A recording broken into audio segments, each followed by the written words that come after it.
हम आहा भी करते हैं तो हो जाते हैं बदनाम। हम आहा भी करते हैं तो हो जाते हैं बदनाम। जो कत्ल करते हैं उनकी चर्चा भी नहीं होती। मैं बात कर रहा हूँ आपसे मुफ्ती सलमान अजहरी की। मुफ्ती सलमान अजहरी के ऊपर आरोप है कि उन्होंने हेट स्पीच दी। उन्होंने अपने स्पीच में भड़काऊ बयान दिया, जिससे गुजरात के अंदर उनके ऊपर FIR दर्ज हुई और गुजरात पुलिस द्वारा उन्हें गिरफ्तार कर लिया गया। मैं आपसे पूछना चाहता हूं कि अब भारत के अंदर बोलने की भी आज़ादी नहीं रह गई है। मुफ्ती सलमान अजहरी ने कोई भी बयान दिया हो, लेकिन आप उसको हेट स्पीच से जोड़कर देख रहे हैं, तो ये सीधा साधा मतलब है कि आप हिंदुस्तान की आज़ादी को बिल्कुल ख़त्म कर रहे हैं। भारत में संविधान को ध्वस्त करने की साजिश की जा रही है। मुफ्ती सलमान अजहरी ने आखिरकार ऐसा क्या कह दिया? उन्होंने एक शेर कहा था जिसको लेकर उनके ऊपर एक FIR दर्ज हुई। हालांकि हिंदुस्तान एक लोकतांत्रिक देश है, डेमोक्रेसी देश है। यहाँ पर क्या भारत के मुसलमान जो हैं वो भारत के नागरिक नहीं हैं? क्या उनको अपनी बात कहने का अधिकार नहीं है? एक बात पर उनके ऊपर इतना बड़ा आरोप लगा दिया गया और उनके ऊपर हेट स्पीच का आरोप लगाकर उनको पुलिस ने गिरफ्तार कर लिया। मैं आपसे यही पूछना चाहता हूं कि भारत की माइनॉरिटी में मुसलमान नहीं आते, या भारत के नागरिक या भारत का हिस्सा नहीं है भारत का मुसलमान? अगर वो कोई भी बात कहते हैं तो उनको हेट स्पीच के मामले में भारत का कोई भी मुसलमान अगर कोई भी बयान दे देता है तो उसको हेट स्पीच के मामले में पुलिस गिरफ्तार कर लेती है। लेकिन सबसे बड़ी बात मैं आपको यही बताना चाहूँगा कि मुफ्ती सलमान अजहरी ने ऐसा क्या कह दिया उन्होंने अपने एक शेर में, जिससे कि देश के अंदर बवाल मच गया। हालांकि बात ऐसी कुछ भी नहीं थी। मैं आपको बस यही बताना चाहता हूँ कि मुफ्ती सलमान अजहरी सिर्फ एक मुसलमान है और मुसलमान की वजह से उन्हें टारगेट किया गया है। नहीं तो आए दिन हमारे देश के अंदर हेट स्पीच तो लगातार अदर लोग भी देते हैं, लेकिन उनके ऊपर कोई कार्रवाई या कोई भी गिरफ्तारी नहीं होती। आप याद कीजिए अनुराग ठाकुर को। अनुराग ठाकुर सरेआम कहते थे कि देश के गद्दारों को गोली मारो, सालों को। आप जानते होंगे कि जब हरिद्वार के अंदर एक धर्म संसद लगी हुई थी और धर्म संसद के अंदर पूरे एक मुस्लिम समुदाय को काटने और मारने की बात कही जा रही थी, लेकिन उनके ऊपर कोई गिरफ्तारी नहीं हुई। हालांकि मुस्लिम समुदाय ने एक FIR दर्ज भी कराई थी, लेकिन उनकी कोई गिरफ्तारी नहीं हुई। और आप अति नरसिंहानंद सरस्वती को जानते होंगे, आए दिन अपने बयानों में चर्चा में रहते हैं। लगातार हेट स्पीच के मामले में FIR भी दर्ज होती है, लेकिन कभी उनको जेल में नहीं डाला गया। लेकिन क्या वजह है कि मुफ्ती सलमान अजहरी को जेल के अंदर डाल दिया गया? क्योंकि वो सिर्फ एक मुसलमान थे। और जब कोई भी मुसलमान इस मुद्दे पर या हेट स्पीच के आरोप में पकड़ा जाता है तो हमारी पालतू मीडिया जो है, हमारी देश की मीडिया जो है, हमारी मीडिया जो है, उसको मिर्च और मसाला मिल जाता है और वो किस तरीके के टीवी चैनलों पर अपने शो दिखाता है। मैं आपको दिखाना चाहता हूं कि हमारे देश का पालतू मीडिया सलमान अजहरी की गिरफ्तारी पर किस तरह से अपना पालतूपन दिखा रहा था। मैं आपको दिखाना चाहता हूं। ये देखिए, खबर है न्यूज इंडिया 18 की। ये क्या कह रहे थे, ये अपने टीवी चैनल पर क्या चला रहे थे कि खुलकर जहर उगल रहा था मौलाना, अब घसीटते हुए ले गई पुलिस। मैं न्यूज 18 वालों से ये पूछना चाहता हूँ, न्यूज इंडिया 18 से ये पूछना चाहता हूँ, क्या खुलकर जहर उगल रहे थे? उन्होंने ऐसा क्या बोल दिया? हाँ, तुम भारतीय जनता पार्टी की गुलामी करते हो, इसलिए आपको ये, क्योंकि इलेक्शन करीब है और इसलिए आपने ये सारी बातें अपने न्यूज़ चैनल पर चलानी है, ताकि आप एक समुदाय को इकट्ठा कर सको मुसलमानों के नाम पर। अब देखिए इंडिया टीवी क्या कह रहा था, भड़काऊ भाषण देने वाले मौलाना अजहरी के आज होगा बड़ा खेल। क्या भड़काऊ भाषण?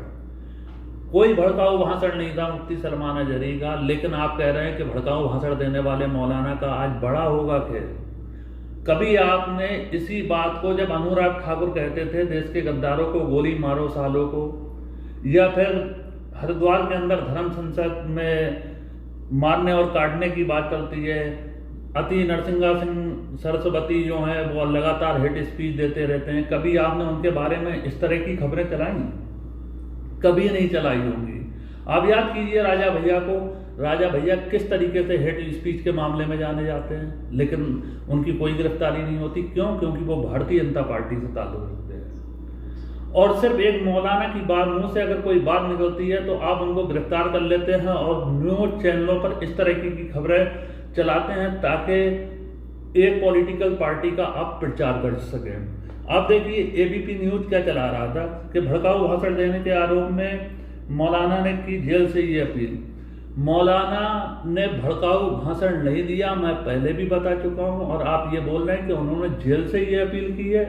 तो मैं आपको ये बताना चाहता हूं, मौलाना ने जेल के अंदर से ये बोला था कि लॉ एंड ऑर्डर का मसला नहीं खराब होना चाहिए। जो उनके समर्थक हजारों की तादाद में रोड पर और चौकी के सामने या थाने के सामने पहुंच गए थे, तो उन्होंने उन लोगों को समझाया कि आप कानून को हाथ में ना लें। ये है मौलानाओं की पहचान के, और आज भी कहते हैं कि आप अपने कानून को हाथ में ना लें। लेकिन हमारा पालतू मीडिया इस तरह की खबरें चलाता है, लेकिन कभी हमारा मीडिया उन लोगों से सवाल नहीं करता जो मुस्लिम समुदाय को टारगेट करते हैं। धर्म संसद के अंदर बात हो, चाहे वो अति नरसिंहा सिंह सरस्वती की बात हो, आए दिन लगातार अलग अलग तरीके के लोग हेट स्पीच देते रहते हैं मुसलमानों के बारे में, लेकिन उनके ऊपर कोई हमारा मीडिया जो है वो सवाल नहीं करता। लेकिन अगर मुफ्ती सलमान अजहरी ने अगर अपना एक शेर बोल दिया कि थोड़ी देर की खामोशी, आगे उन्होंने क्या बोला, लेकिन उसके बाद इतनी सी बात में उनको एफआईआर दर्ज हुई और गुजरात पुलिस बम्बई पहुंच जाती है और उनको गिरफ्तार कर लिया जाता है। मैं सिर्फ आपसे यही पूछना चाहता हूं कि भारत के देश का हिस्सा नहीं है मुसलमान, क्या उसको बोलने की भी आज़ादी खत्म कर दी जाएगी, या भारत का लोकतंत्र को, भारत के अंदर लोकतंत्र मिटाने की ये साजिश है? अगर भारत का मुसलमान अगर भारत का हिस्सा नहीं है तो फिर वो किसका हिस्सा है, मैं आपसे पूछना चाहता हूं। क्योंकि ये सब इसलिए हो रहा है कि इलेक्शन करीब है, चुनाव का पीरियड करीब है, चुनाव करीब है, इसलिए हमारे भोले भाले भाइयों को बहकाने की और भटकाने की तरह तरह से साजिश की जाएगी। लेकिन हमारे देश की खूबसूरती एक ये भी है, गंगा जमुना तहजीब। मैं जानता हूं कि हमारे देश के आज भी कुछ लोग जो हैं वो आपस में मिलकर रहते हैं, लेकिन कुछ लोग ऐसे हैं जो दंगा कराना चाहते हैं, दंगे भड़काना चाहते हैं। भारत में बोलने का अधिकार है, लेकिन हेट स्पीच नहीं कह सकते उसको आप। उन्होंने खुद, मुझे याद आ जाती है डॉक्टर राहत इंदौरी का, मैंने डॉक्टर राहत इंदौरी का एक मुशायरा देखा था, उसमें उन्होंने एक बोला कि मैंने एक शायरी में ये बोल दिया था कि सरकार चोर है। दूसरे दिन ही डॉक्टर राहत इंदौरी को बुला लिया गया पुलिस स्टेशन में और वहां पर पुलिस ने पूछताछ की और उन्होंने कहा कि साहब आपने रात तो ये कहा है कि सरकार चोर है। तो डॉक्टर राहत इंदौरी कहते हैं कि हाँ, मैंने अपनी शायरी में ये तो कहा था कि सरकार चोर है, लेकिन ये नहीं कहा कि हिंदुस्तान की सरकार चोर है या पाकिस्तान की सरकार चोर है या अमेरिका की सरकार चोर है या बरतानिया की सरकार चोर है। तो वो अफसर क्या बोला आप लोगों ने भी ये सुना होगा, लेकिन कहने का मतलब ये है कि मुफ्ती सलमान अजहरी ने किसी भी व्यक्ति का नाम नहीं लिया था, किसी भी समुदाय का नाम नहीं लिया था उन्होंने अपनी उस शायरी में, लेकिन फिर भी उनको गिरफ्तार कर लिया गया। लेकिन आए दिन मामले में, हेड स्पीच देने के मामले में बीजेपी के नेता हमारे माहिर हैं,